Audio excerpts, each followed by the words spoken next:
In this section, we're going to cover a topic that tends to be a source of a lot of confusion for many students that we see, and that's between regulation and deregulation of an industry.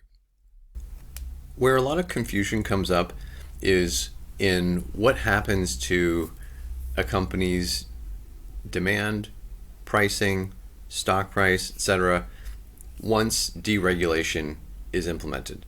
And specifically, there's a difference between what happens once deregulation is implemented in the short term as opposed to the long term. And we're going to cover that in this video. So one of the best examples of a regulated industry that underwent deregulation was the airline industry. And when we say airlines, think of United Airlines, Delta Airlines, Southwest, JetBlue, etc. So back in the late 1970s, the United States decided to deregulate airlines. Previously, the regulation limited the number of airlines that were in operation, and therefore it limited the need for airplanes, since there was just a limited number of airlines. Now, keep in mind, regulation happens for all sorts of reasons. So you could have a space where you need a lot of permits to operate. There's licenses required in order to be in business, or straight up that the government imposes competition limits. So let's take a look at the airline industry, since it's a really good example. So below are the dynamics of the airline industry. So let's assume here we've got a whole bunch of airlines, like I was saying, Delta, United, Southwest, etc. So they purchase planes from Boeing, and then Boeing goes ahead and purchases airplane parts from some airplane parts company. Now, let's go back to the 19 I think it was 78 when the deregulation happened. So 1960s, 1950s, there were only so many airlines that were in operation, so there were only so many airplanes being purchased. And since there were only so many airplanes being purchased by the airlines, so Delta Airlines would buy planes from Boeing, and I'm not sure if Delta existed back then, but let's just assume they did. Boeing would then go and purchase these airplane parts from some airplane part company. And all of a sudden, there's deregulation. 1978, the government says anyone who wants to open their own airline can open their own airline.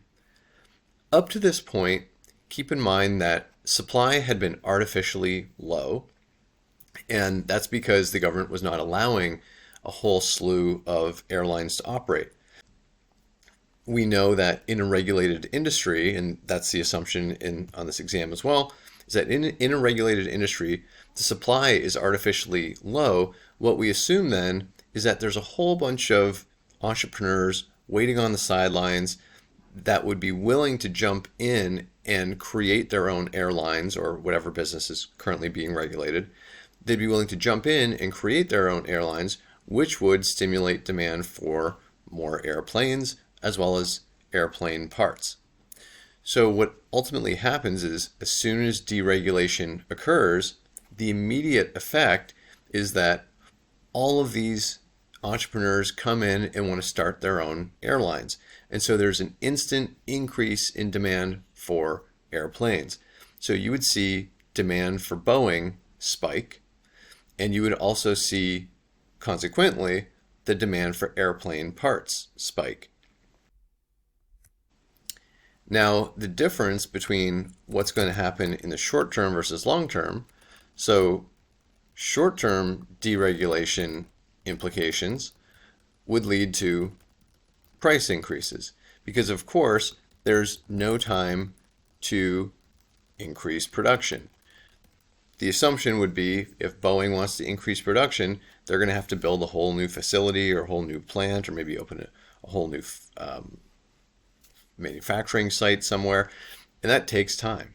So in the short term, what they're going to do to solve that problem, they're just going to jack up their prices for anyone who wants to buy airplanes, since they can only sell a certain number of airplanes because that's all they can manufacture. Similarly, Since Boeing is going to need a lot more airplane parts to sell to these new entrepreneurs, the airplane part companies, and remember there's only going to be a certain number that exist because they were previously just trying to meet the demand of the regulated supply that was out there. So what's going to happen in the near term, the airplane parts companies are also going to jack up their prices as well.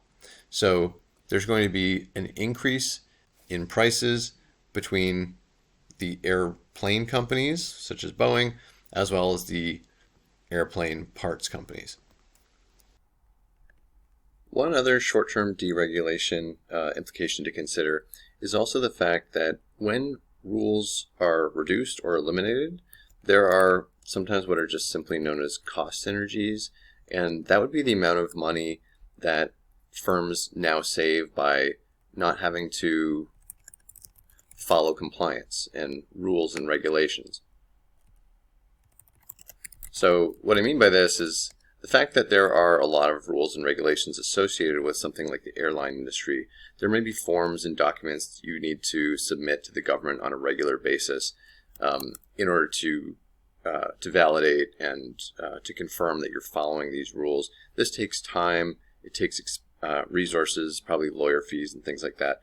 So as soon as you deregulate this industry, they're going to immediately save those costs, which is going to improve profitability as well. So that's one more thing as well. The long-term deregulation implications, however, will be that prices will ultimately decrease over time because, of course, like we know in economics, when you increase the supply, it's ultimately going to bring down the price. So over time, the airplane parts companies are going to be able to build many more manufacturing facilities, etc. There may be even new airplane parts companies that decide to come on board and start their own businesses and expand the supply of airplane part companies. So there's going to be a decrease likely in pricing there, as well as there's going to be a lot more planes that are going to be manufactured. So you can assume there's probably some sort of economies of scale happening. So the prices should come down for the planes as well. So this is the dynamic that you tend to see play out in these regulation and deregulation type of questions. Now we're going to take a look at a practice question. So let's take a look at this practice question. The DEF industry is regulated.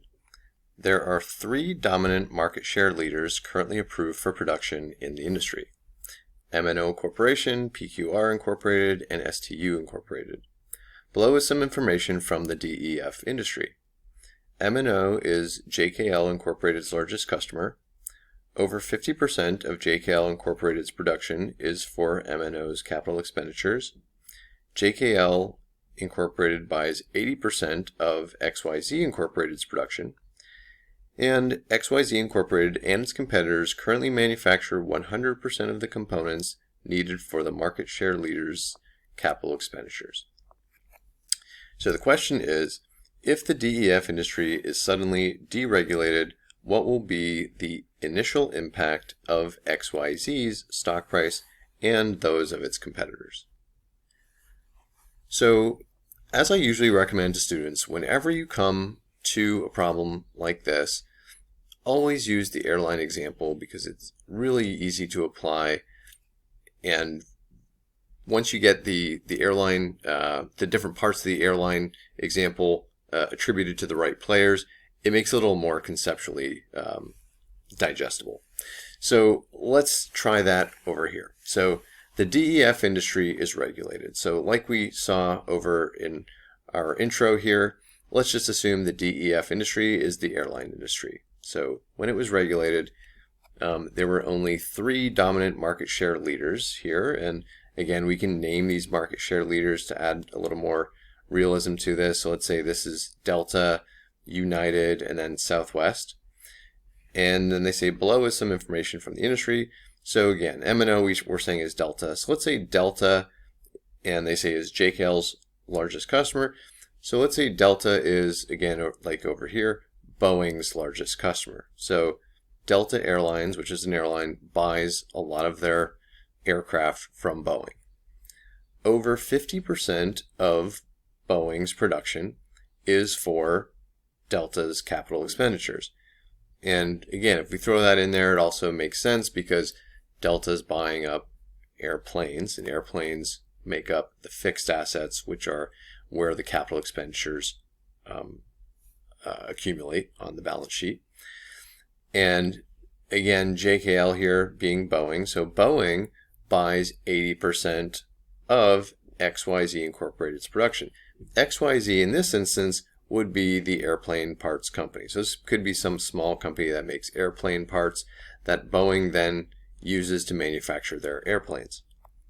And what they say here is XYZ and its competitors currently manufacture 100% of the components needed for the market share leaders' capital expenditures. So this is a way of saying that the components that go into Boeing's airplanes are being totally supplied by the XYZ company, which is the airplane parts companies, and all the other competitors, so all the other airplane parts companies in the space, and they're supplying 100% of the components needed to build all the airplanes in this industry. And remember, because the airline industry in this example starts off as regulated, there's only enough airplane parts companies to build what's necessary for the regulated market, which again, remember, is limited typically in supply because there's not an allowance for any entrepreneurs who want to start up an airline business. So here now, going back to the question, we're saying, well, what if the DEF industry, being the airline industry, is suddenly deregulated? What will be the initial impact of the XYZ company's stock price and those of its competitors? So when they're saying initial impact, that's another way of saying the short-term impact of deregulation. And again, what we know from our scenario over here, discussing it, we know that anyone that's usually in this supply chain is not able to ramp up production very easily in the near term. So therefore, what's going to happen is instead of ramping up production, they're going to have their only option available, which is going to be increasing prices. And that's because instead of having these three airlines that are operating currently, they're going to get a whole slew of people starting up their own airlines, and all these people starting up their own airlines are going to want to buy up airplanes. And once the airplanes orders are put in, and they're going to be put into Boeing, and Boeing in this case is JKL, then Boeing is going to go to XYZ, which are the airplane part companies, and ask for the airplane parts in order to make the airplane. And since the airplane part companies, XYZ, and all their competitors cannot ramp up production, all they can do is increase prices in order to meet this increased demand from Boeing. So with the increased prices from the parts manufacturers, that's going to cause their margins to expand because we assume nothing's changing with their costs. They're just simply increasing the price they sell their final goods to, and they sell their final goods to Boeing. So that's improving their margins, which is going to cause their stock price to increase. And since there's going to be a deregulation of the airline industry, and there's a whole increase, a large increase in the number of airlines that are going to be out there, there's going to be a large demand for airplanes and airplane parts. So all the competitors that make airplane parts as well, not just XYZ, are also going to experience a significant increase in demand. But since that demand cannot be met with an increase in supply, all the competitors will increase their prices as well, and therefore their stock prices will increase. So in this case, the answer should be C. The XYZ and its competitors' stock prices will increase.